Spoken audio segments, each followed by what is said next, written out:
Tuhan berikan. Kami sungguh menikmati di sepanjang hari pemeliharaan Tuhan, sehingga malam hari ini kami boleh diberikan lagi kesempatan yang terindah, yang terbaik dalam hidup kami, untuk sama-sama kami boleh diingatkan oleh kebenaran firman Tuhan. Tuhan pakai setiap kami, urapi hati dan telinga kami, agar firman ini boleh menjadi rema dalam kehidupan kami. Berkati hamba-Mu, hamba-Mu terbatas, tapi Mu percaya kuasa Tuhan yang bekerja malam hari ini. Di dalam nama Tuhan Yesus Kristus, haleluya, amin. Silakan duduk kembali, saudara-saudaraku. Shalom semuanya. Shalom. Kok pada lemes sih? Shalom. Shalom. Shalom. Oke. Malam hari ini kita mau sama-sama lagi kembali belajar satu kebenaran firman Tuhan. Yuk sama-sama kita langsung buka di dalam 1 Petrus pasalnya yang kedua ayat 9 sampai ayat 10. Sekali lagi 1 Petrus 2 ayat 9 sampai ayat 10. Yang sudah dapat katakan yes. Yesus. Yes. Yes. Oke. Sudah dapat? Yes.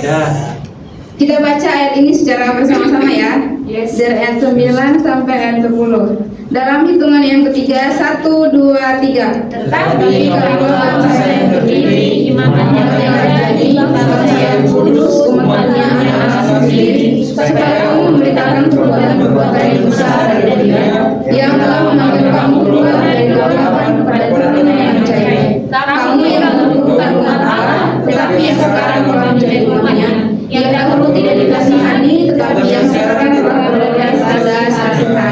Terima kasih untuk partisipasinya, Tuhan Yesus memberkati.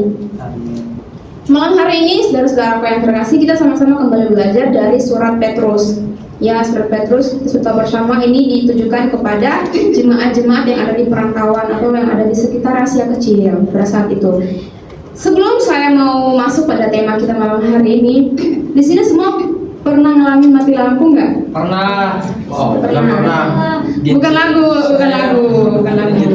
Mati lampu beneran, Pernah. Kemarin kan di Bogor. Oh iya. Bahkan kita di sini aku rasa pernah deh mati lampu ya. Pernah.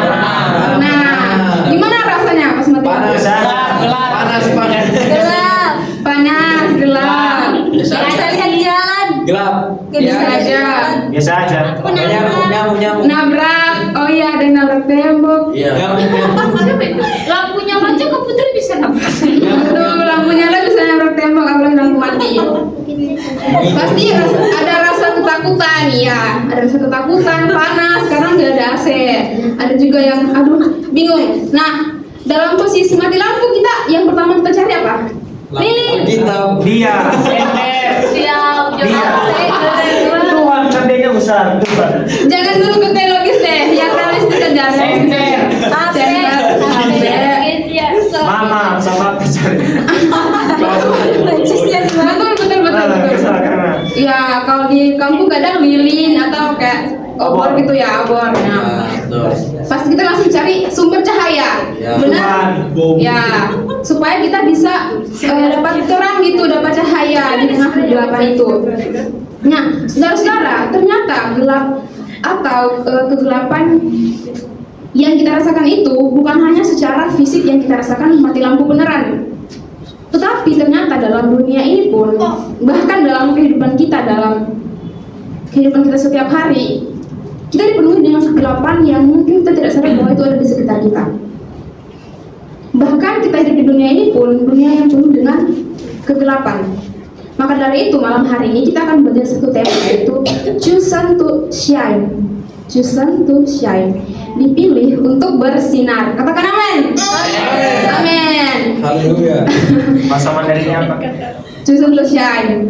Dalam kurung you're special bro. Coba katakan di samping kiri kanannya, kamu spesial bro.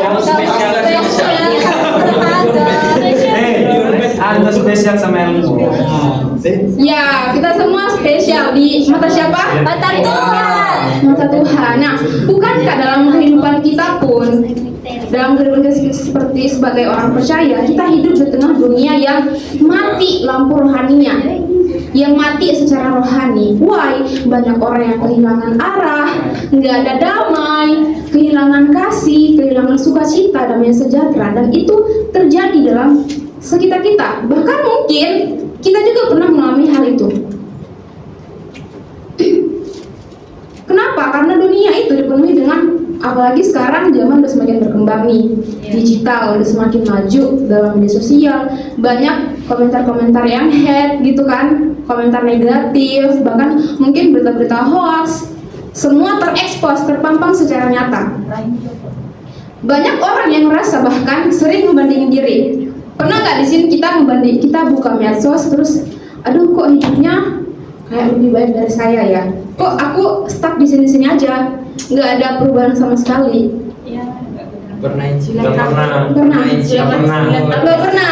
Puji Tuhan kalau nggak pernah. Haleluya. Haleluya. Tapi jujur, bahkan saya pribadi pun di tengah mungkin orang yang sering bilang kamu banyak talenta, kamu banyak skill dalam pelayanan kamu.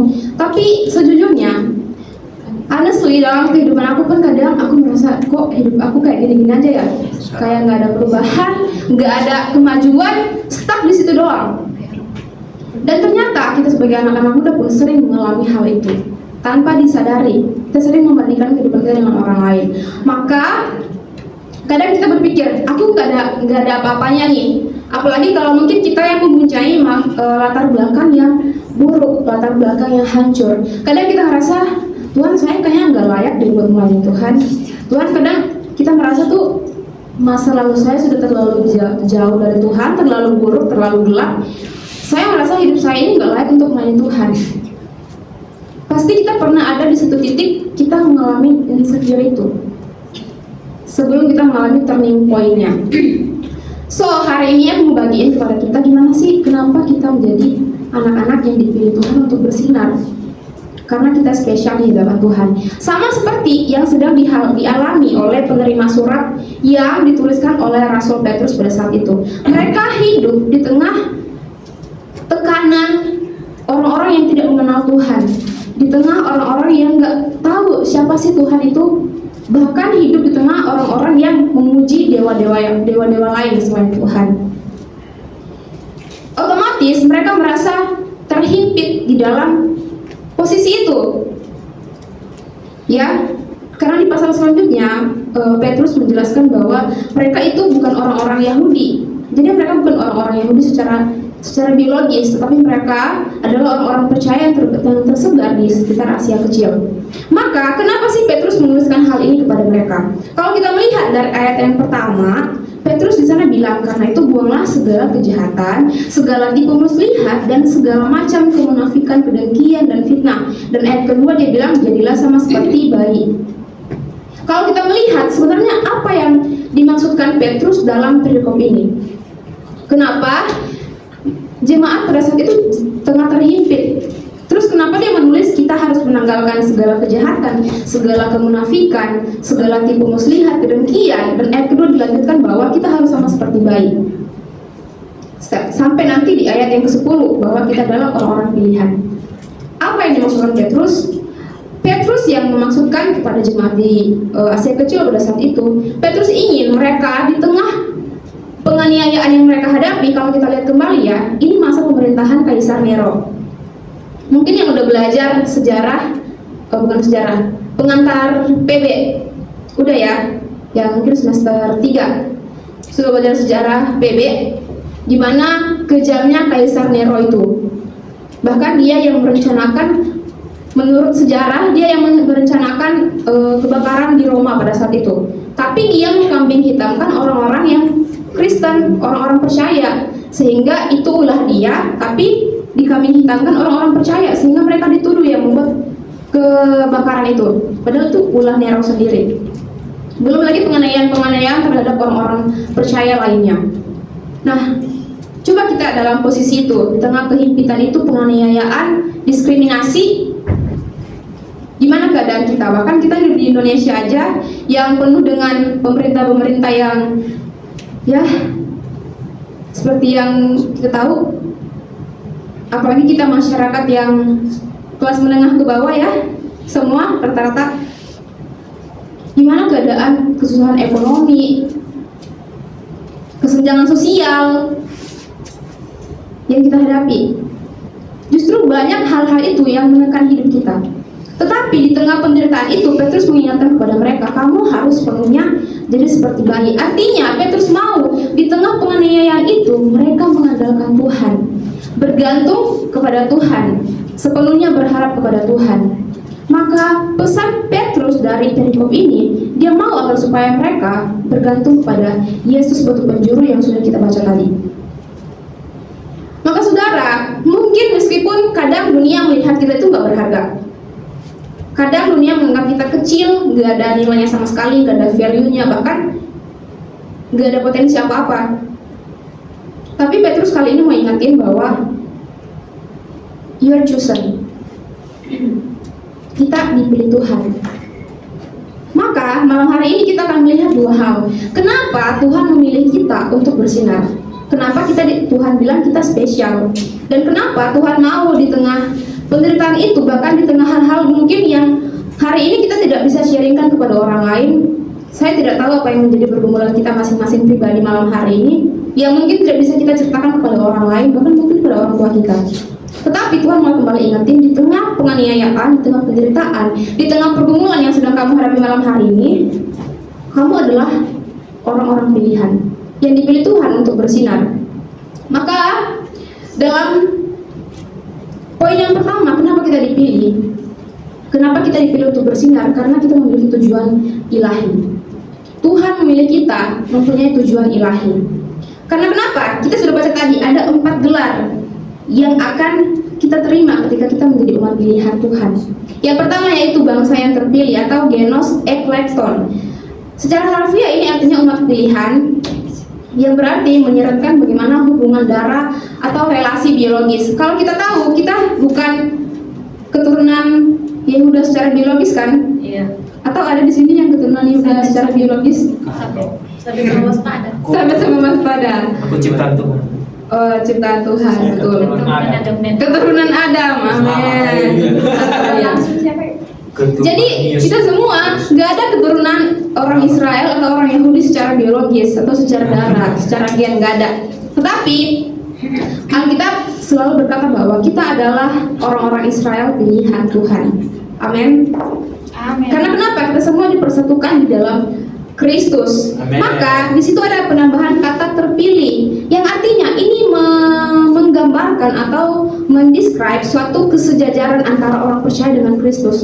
Why? Karena kita adalah orang-orang pilihan dalam Kristus dan Yesus adalah yang terpilih untuk menebus kita.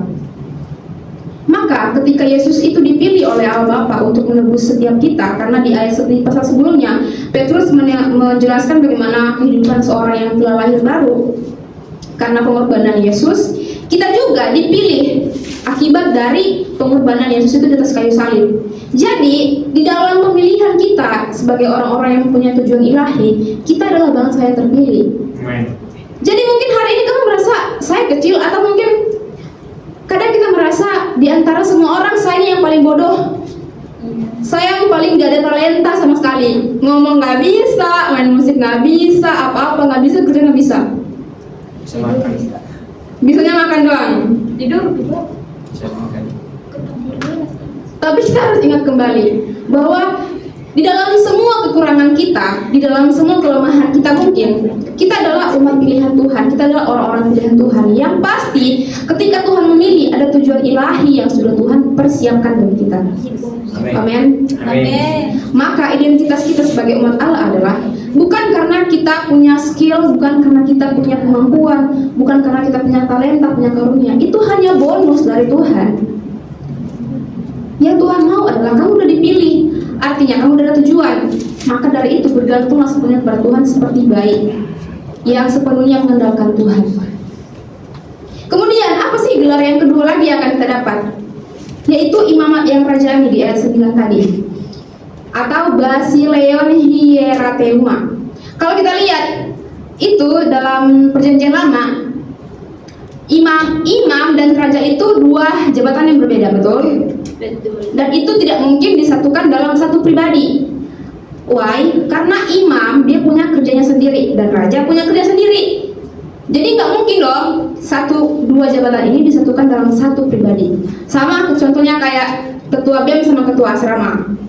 nggak mungkin dibebankan dalam satu orang karena tanggung jawabnya beda dan jobnya juga beda, betul kan? Betul Bapak Ketua BEM? Dia jadi ketua Besar? ketua asrama. Berat?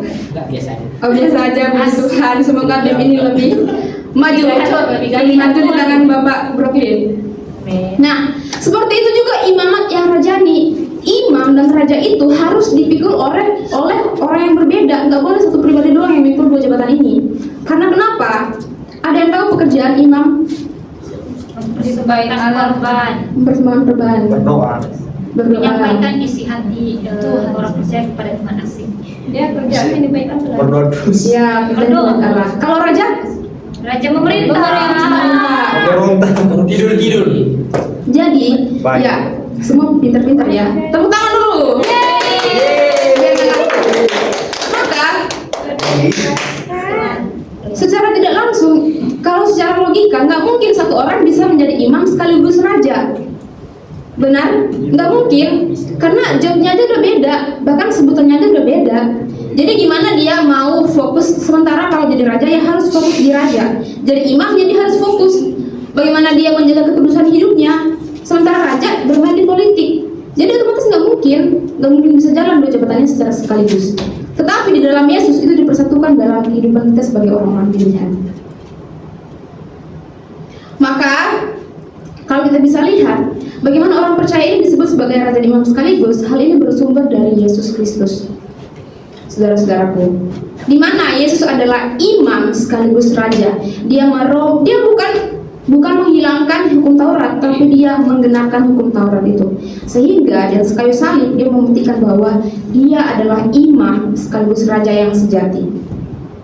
Next, apalagi gelar yang ketiga yang akan kita dapat setelah kita dipilih, yaitu bangsa yang kudus atau ethnos hagion. Setelah imamat yang rajani, muncullah bangsa yang kudus. Kalau kita lihat semua kata-kata ini itu ada dalam perjanjian lama, dan ini sudah seringkali diterangkan Musa dalam hukum Taurat. Ya, jadi ide atau tentang kekudusan ini pasti merujuk pada suatu pengkhususan. Kalau kita lihat dalam terjemahan bahasa Ibrani dalam PL, kados atau kudus itu artinya pemisahan, dipisahkan, ya kan, dikhususkan. Jadi yang dimaksud Petrus adalah walaupun mereka hidup di tengah bangsa yang sama sekali nggak mengenal Tuhan, yang sama sekali nggak percaya kepada Tuhan, tapi hidup mereka harus kudus, harus khusus di hadapan Tuhan. Bukan mereka malah campur baur dengan bangsa-bangsa yang tidak mengenal Tuhan. Jadi gimana dong solusinya? Apakah kita harus lari dari dunia ini dan menghaluskan diri kita? Tidak juga, karena firman Tuhan berkata kita harus menjadi terang. Gimana kita jadi terang kalau kita tidak hidup dalam orang-orang yang tidak mengenal Tuhan?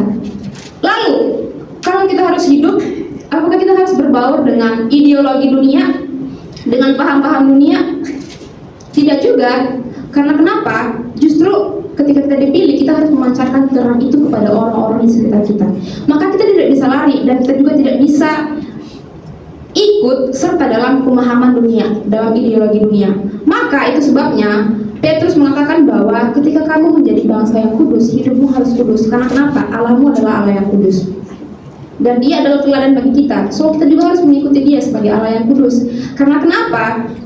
Dialah yang memanggil kita dan memilih kita. Kemudian yang keempat, apa gelar yang akan kita dapat ketika kita dipilih untuk bersinar di hadapan Tuhan, di hadapan orang-orang di sekitar kita yang tidak mengenal Tuhan? Yaitu kita menjadi umat kepunyaan Allah. Kita menjadi umat kepunyaan Allah. Nah, sebutan ini itu seringkali muncul atau seringkali ini dikutip dari Perjanjian Lama dalam kitab-kitab Musa, di mana Tuhan sering berkata bahwa umat yang telah kubentuk bagiku. Maka dalam arti ini kita sebenarnya menjadi umat kepunyaan Allah bukan karena kekuatan kita, bukan karena kemauan kita, tetapi karena inisiatif Tuhan sendiri yang memilih kita.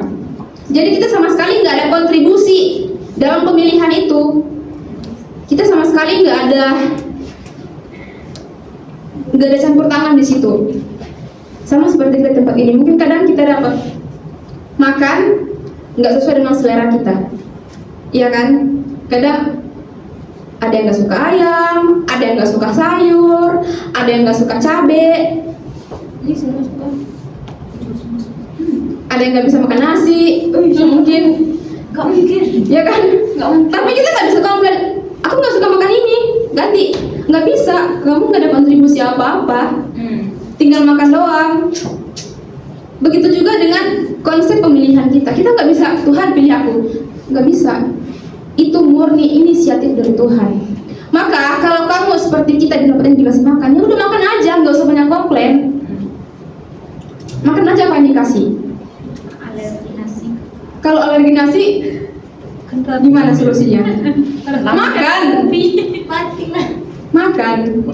Karena katanya bukan orang Indonesia kalau nggak makan nasi. Iya, orang luar juga makan nasi.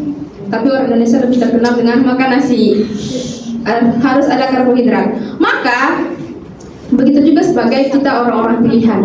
Kita nggak bisa komplain ke Tuhan, Tuhan kenapa hidup aku kayak gini? Kenapa aku ditempatkan di orang-orang yang bikin aku kesel, yang bikin aku emosi tiap hari? Tapi tanpa kita sadar sebenarnya orang-orang di sekitar kita. Coba lihat dulu samping kiri kanannya. Coba lihat dulu. Lihat dulu. Tanpa kita sadari, saudara-saudara, orang-orang saudara kita yang ada di samping kanan, kirimu, depan belakang, justru lewat mereka lah hidup kita dibentuk di dalam Tuhan. Karena kenapa? Kita di sini dari berbagai macam suku, betul? Suku, bahasa, budaya, kebiasaan, karakter, sifat, dan lain-lain sebagainya. Justru kita bersyukur lewat teman-teman, lewat saudara di samping kiri kanan kita, hidup kita terus diproses sebagai umat pilihan kepunyaan Allah. Yes. Maka dari itu walaupun mungkin ada yang bikin kesel, ada yang bikin sebel, ya, rasanya aku pengen mukul orang gitu ya. Jangan. Saya sih asik lihat orang-orang sih. Bersabar. Tapi aku diingatkan kembali, Kalau aku lihat orang mungkin Tuhan menaruh seseorang ini sebagai proses dalam membentuk kita, Sabar ya. untuk kita semakin bertumbuh di dalam Tuhan. Amin. Jangan sabar. Maka Petrus mengingatkan kepada mereka bahwa kalian itu bukan orang biasa. Kalian itu adalah umat pilihan Allah, dan identitas ini yang harus kita pegang. Ingat ya saudara-saudara, identitas ini yang harus kita pegang, bahwa kita dipilih untuk memiliki tujuan yang ilahi. Dan kita akan mendapat keempat gelar yang tidak akan dimiliki di luar Kristus. Maka, ada yang suka nonton basket nggak? Ya, suka. Coba basket dan tenis tahu. Betul, karena pembasket rata-rata cowok ya. Nah, ada seorang pembasket yang cukup terkenal namanya Jeremy Lin. Yes. Jeremy Lin. Dia salah satu pemain Asia, pemain berdarah Asia Amerika pertama yang memenangkan kejuaraan NBA, National Basketball Association, kalau tidak salah, saya tidak salah, di klub yang cukup terkenal juga, Toronto. Kalau ada yang tahu. Nah, sebelum dia mencapai puncak kesuksesannya, saudara-saudara, ternyata dia melewati berbagai hal-hal yang membuat dia sukses. Dia ditolak oleh berbagai klub, ditolak sama pelatih-pelatih yang besar, sampai akhirnya dengan kegigihannya, dengan imannya, dia bisa ikut dalam kejuaraan NBA tahun 2019 kalau tidak salah. Dan dari situlah dia dijuluki Linsanity, atau kayak Lin itu nama belakangnya dia, karena Jeremy Lin kan. Insanity itu kayak kegilaan. Dia terlalu gila dalam permainannya. Sampai media bahkan internasional banyak menyorot dia. Tetapi apa yang dikatakan? Dia bilang seperti ini. Saya tidak mau orang melihat saya dan berkata, wow, Jeremy itu hebat. Tapi yang dia mau adalah orang melihat dia dan berkata, hebat banget Tuhannya Jeremy itu. Karena dia tahu dalam proses, dalam perjalanan panjang yang dia hadapi sehingga dia bisa memenangkan kejuaraan yang bergengsi itu karena Tuhan, bukan karena kehebatan dan kekuatannya dia. Selain daripada dia berlatih ya, kalau gitu mungkin dia bilang, oh kak, kalau gitu aku mau main musik tapi nggak usah latih deh, nggak usah latihan. Tuhan pasti kasih hikmat langsung. Aku main gitar, pegang gitar, wih langsung bisa nih. Nggak gitu juga. Selain berdoa, kita juga harus berusaha, harus bekerja. Ya. Jadi apa hal praktis yang bisa kita ambil dari hal ini? Semua punya HP kan? Punya HP, bukan kalau ada yang bilang nggak punya HP ya. Lu punya paket. Kalau punya paket mungkin bisa. Habis ini datang ke saya ya. Oke, Kita berdoa. Kita berdoa biar dapat paket. Nah, kita harus menyadari teman-teman, saudara-saudaraku, bahwa dimanapun kita berada, kita bukan hanya membawa nama kita sendiri, bukan hanya saat kita di tempat pelayanan kita membawa, oh ini waspada. Bukan di tempat pelayanan saya membawa, oh ini saya Putri, gitu. Tapi kita membawa, ada nama lebih besar yang kita bawa, yaitu nama Yesus. Maka di dalam setiap apapun tindakan yang kita lakukan, kita bukan hanya bisa, oh ini saya nih, saya Elni, saya bisa ini, saya bisa itu, saya bisa melakukan semua hal. Tapi ingat, nama siapa yang kita bawa, dan yang terpenting agar supaya orang lain bisa melihat nama itu dalam hidup kita, yaitu Yesus. Buatlah seolah-olah orang lain bisa melihat karakter Kristus yang hidup di dalam hidupmu, dalam setiap tindakan, dalam setiap perilaku, bahkan dalam setiap perkataan. Maka dari situ orang bisa melihat, oh dia ini benar-benar orang pilihan, anak muda ini benar-benar orang pilihan, sehingga hidupnya memancarkan sinar yang memancarkan karakter Kristus hidup di dalam hidupnya. Maka koreksi kembali tindakan kita hari ini. Kak, kita masih orang berdosa, yes. Kak, kita masih hidup dunia, betul.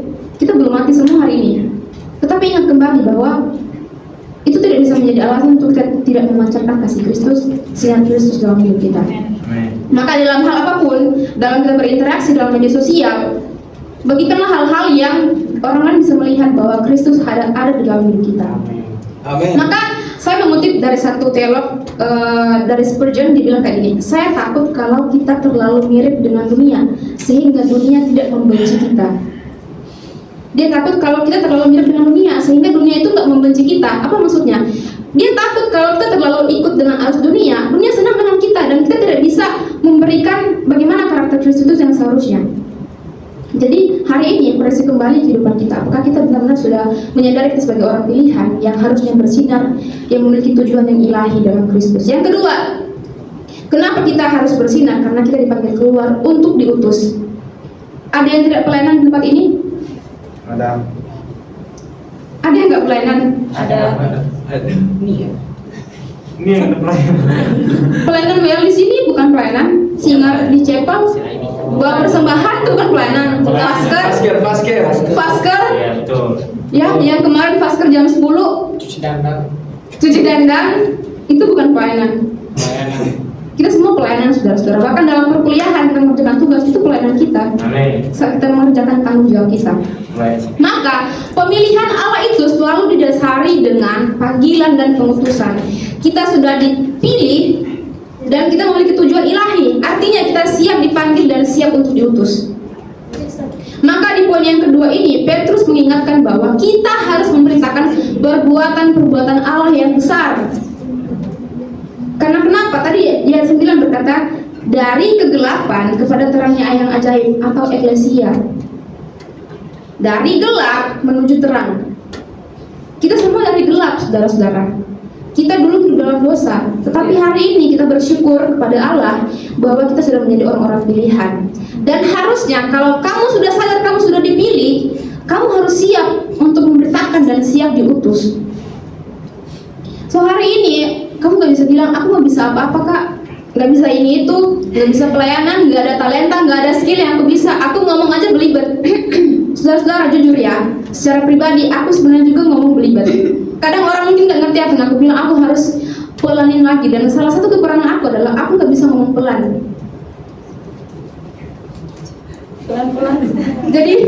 Jadi orang tuh harus benar-benar mengerti apa sih Elni ngomongin ini. Dan itu juga sedang menjadi pergumulan saya.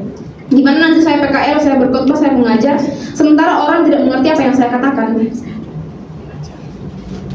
Maka mungkin nanti pasangan hidup saya pun akan harus kerja ekstra. Apa sih yang sudah diomongin itu untuk bisa mengerti apa maksud dan tujuan saya. Iya. Dan jujur itu kita punya pergumulan pribadi loh teman-teman, saudara-saudara. Saya tidak tahu ya kalau saudara-saudara punya pengalaman pribadi, punya pergumulan pribadi atau tidak. Tetapi jujur itu pergumulan pribadi saya. agar supaya saya bisa cakap dalam public speaking saya, dalam komunikasi saya. Walaupun mungkin saya bisa menggali sebuah teks dengan baik, bisa memperdalam materi saya, tapi kalau saya tidak bisa menyampaikan itu dengan baik, itu kan percuma. Jemaat, audiens saya nggak akan bisa mengerti apa yang Elmi bilang ini sih. Nggak akan bisa landing dengan baik di hati jemaat. Sebaik apapun materi kamu. Maka hari ini kita harus sadar, saudara-saudara, apa yang menjadi kekurangan dalam hidup kita, yang sekiranya itu menjadi kendala untuk kita memberitakan Kristus. Karena kalau kita sudah siap untuk diutus, maka kita juga harus siap secara pribadi, secara mental. Karena yang kita beritakan bukan dongeng, yang kita beritakan ini bukan cerita hoax, yang kita beritakan ini bukan gosip, tapi perbuatan Yesus yang begitu besar, yang ajaib, yang kita rasakan sehingga kita mau orang lain merasakan itu juga. Iya kan? Kadang kita kalau seperti saya, saya atau Mirna, Sabet ada makanan enak pasti harus bagi nih. Kadang kalau cuma bertiga, mana Sabet? Kayak semua harus dapat, harus ngerasain walaupun cuma secuil. Dalam kehidupan kita berasa juga seperti itu. Harus bagi-bagi rata.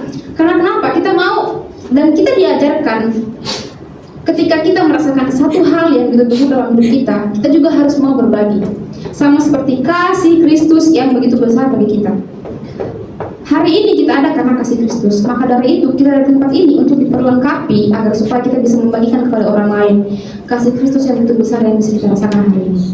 Saudara-saudara, maka kalau kita benar-benar mengerti firman Tuhan, coba bayangkan betapa indah, betapa luar biasanya kasih Kristus itu, keindahan Allah. Kalau kita benar-benar menikmati. Jujur saya merenungi firman Tuhan ini, wow, Tuhan itu sangat dahsyat dan luar biasa.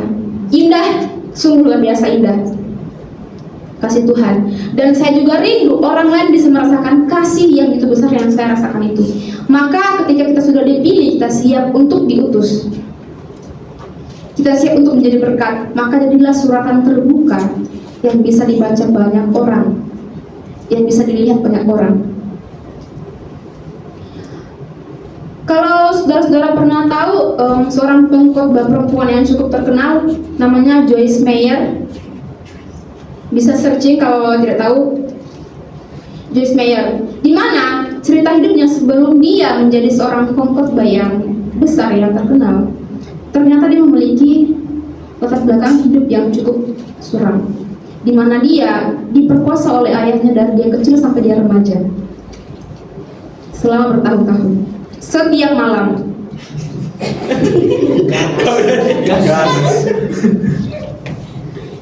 Dan itu merupakan pengalaman yang begitu buruk dalam kehidupannya. Seorang ayah kandung melakukan hal yang keji bagi seorang anak perempuannya, dan itu menjadi trauma yang mendalam. Tetapi beberapa tahun kemudian setelah Joyce ini bertobat, ayahnya pun meminta maaf kepada dia. Dan anak kecil yang dulunya dilecehkan, anak kecil yang dulunya dihancurkan oleh ayahnya sendiri, tangan yang mungil itu justru yang membaptis ayahnya sendiri. Maka saudara-saudara, dari pengalaman yang begitu buruk, yang begitu hancur, justru ada maksud Tuhan yang tertentu dalam hidup kita. Yang dulu dia dihancurkan oleh ayahnya sendiri, tapi dia sendiri yang membawa keselamatan, yang memberikan jalan untuk bisa ayahnya mengenal siapa Yesus yang memberikan keselamatan. Maka keselamatan yang kita dapat dalam Tuhan itu, identitas yang kita dapat dalam Tuhan, bukan hanya keselamatan yang diberikan dunia, safe place, enggak, tetapi keselamatan yang menjadi umat Allah, yang dipilih, dipanggil, dan diutus. Maka kita harus sadar, saudara, bahwa kita ini, hidup kita adalah pilihan. Kita dipilih, diutus agar supaya kita bisa memberikan orang lain mengerti, ini loh keindahan ketika kamu hidup dalam Tuhan. Dan ketika kamu sudah hidup di dalam umat yang dipilih oleh Allah, jangan pernah lagi kembali kepada hidup yang lama. Maka kita harus ingat tugas kita sebagai hamba Tuhan di tempat ini sangat berat dan cukup berat. Kalau kita tidak benar-benar serius, kita tidak akan bisa menjadi sinar yang bisa menyinari orang lain. Maka saudara, Apa yang kita bisa lihat dari teks ini? Kita harus memiliki ketergantungan kepada Kristus, sang batu penjuru itu. Karena kita dipilih, berarti kita memiliki identitas. Dipanggil bukan berarti tidak mengalami perubahan, tapi kita dipanggil untuk mengalami perubahan dan diutus untuk menjalankan misi. Maka kita dipilih, dipanggil dan diutus untuk satu tujuan, yaitu menjadi terang dan kemuliaan bagi Allah. Amin. Dengan firman Tuhan malam hari ini sampai di sini, kita ada di tempat ini, itu saya percaya karena pilihan Tuhan. Amin. Maka ketika kamu ingin menyerah, ketika kamu, aduh Tuhan saya rasanya gagal deh, mau pulang kampung, mau berhenti aja, kamu harus ingat kembali tujuan kamu di tempat ini, kamu datang untuk apa? Nikmati Tuhan sehingga kamu bisa membagikan keindahan yang kamu rasakan dalam Tuhan yang begitu besar dan begitu indah. Kalau benar-benar kamu menikmati dan kamu menyadari betapa indahnya panggilan Tuhan dalam hidupmu, maka hari ini kita adalah orang-orang spesial yang diberi Tuhan untuk bisa bersinar bagi orang-orang di sekitar kita, bagi keluarga, teman, sahabat, atau saudara sekalipun. Demikian firman Tuhan kita malam hari ini. Mungkin ada saudara-saudara yang memiliki pokok doa.